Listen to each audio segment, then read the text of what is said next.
Okay. So more of an agnostic. Are you saying that there might be, but you're not convinced of that, or are you saying that no, there couldn't be? I'm definitely not saying there couldn't be. Okay. I'm saying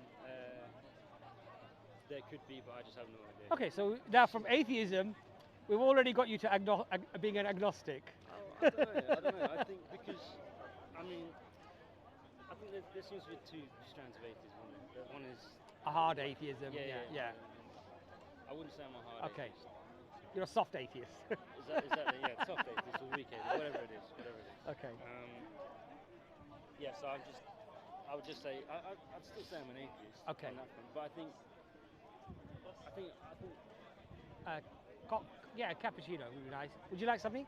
oh, Cappuccino, flat white, or anything? Please. No, I'm honestly. You sure? I'm good. I got my water. He's okay.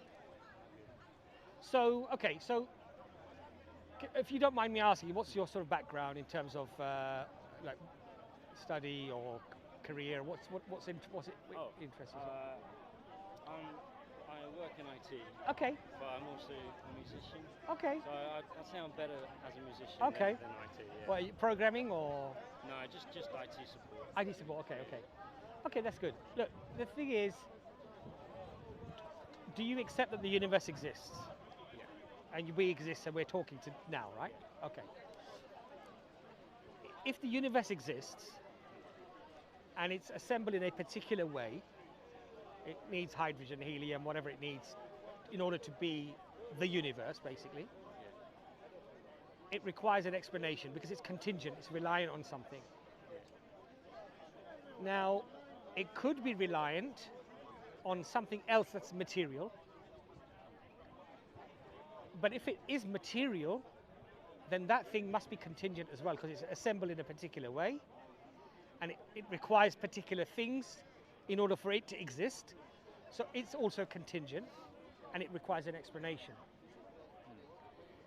You can't have an infinite series of material explanations because you can never traverse an infinite series of events to reach this event where we are talking today. Because if we had to traverse an infinite number of steps to get to this step, we'd never get to this step. Because by definition, an infinite is something that you can never count to. Yeah. So however many years, millennia, whatever, there's more millennia that came before it. And when you get to that point, there's more that came before it. It's never ending. But isn't that going the wrong way? Isn't that like if you look back to infinity or whatever, Right. You've got all these situations that happen. Right. And you can say, we can't go back into infinity. Right. But right now, actually, I don't know. I'm not arguing for infinity. No, I'm just saying to you, it's a reasonable concept to accept that an infinite series of events can never be traversed. So this particular step necessitates that there has to be some beginning for this dimension, this universe or whatever it is. And of course we know that the universe did begin to exist, right? And our time, as we conceptually understand it, realize it, appreciate it, is when that Big Bang took place, t equals 0, instantly time began basically at that point, right? My point to you now is that step of the Big Bang, if it did happen, and I think most people agree that it did, it requires an explanation, but you can't have an infinite series of explanations. So by necessity, you need something that has to have always existed. In other words, you can't have a situation. Why can't? So, I guess you're going to say that should be. No, God. I'm not getting to God yet. I'm saying that you can never have a situation where there was an absolute nothing from which something came. Because nothing plus nothing is always nothing, right? 0 plus 0 plus 0, doesn't matter how many zeros you have, it's still going to be a 0, right? So nothing, you can't have something coming from nothing, so therefore there always has to be something. And that something can't be contingent or reliant on something else because you fall back into infinite regress.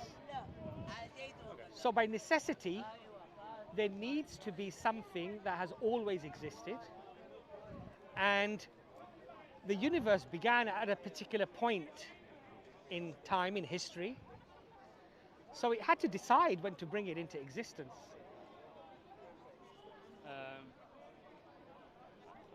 Why does it need to be like a decision? Because if that something has always existed, and it had the properties necessary to bring this universe into existence, then it had an eternity to have brought the universe into existence. But the universe is only 14.8 billion years or 16.8 billion years old or whatever, right? Do you understand my point? So if it didn't guide a process to bring this universe into existence and simply had the inherent quality to just bring it in without any consciousness, without any decision, then it had an infinite past history to have brought this universe into existence. But it came in at a specific point in time. So it shows direction, it shows the ability to choose when to bring something into existence. So I'm not understanding why it's got to be a decision. Okay, That's what I'm because if it's not a decision and it simply possesses the qualities necessary to bring this universe into existence, then it had an eternity. It had an eternal history, eternal past, where every potential that could have come out from this necessary existence would have already come into existence. Because it had an eternity to do that. But it only happened 14.8 or 13.8 billion years ago. So it must have decided when to bring it into existence.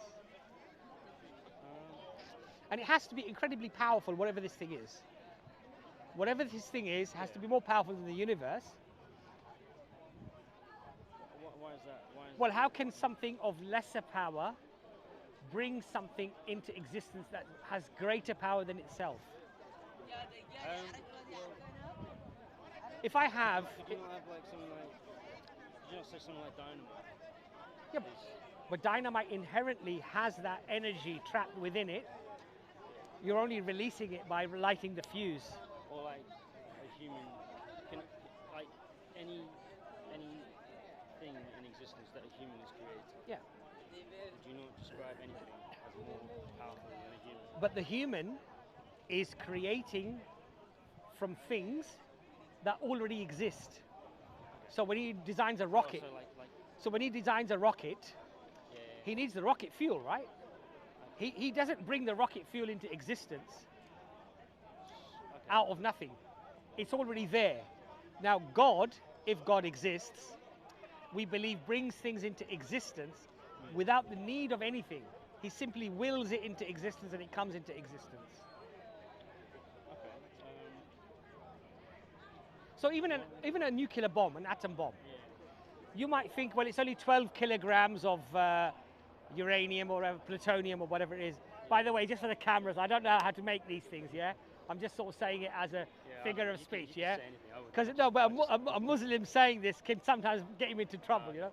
But let's just say there's this uranium or plutonium. Let's pretend I don't know how many kilograms it is, but there's a certain number of kilograms. If you fire a trigger at high speed into that, and it reaches critical mass, you get this massive explosion, right? And you could argue, well, look, a human being has created something greater than himself, but he hasn't created it out of nothing. That's the point. God, we believe God creates out of nothing. He doesn't need something. So why do you think then that you need to be more powerful than the thing? Because if I'm creating something, but if I'm creating something out of my power, out of my majesty, my strength, my ability, my intelligence, okay, and I'm not using contingent things around me, in other words, objects around me to make that thing, then it's illogical to assume that that thing could make something greater than itself. Would God take things from himself? No, we don't believe that God does. Okay. We believe that God simply wills things into existence. It's not a part of God.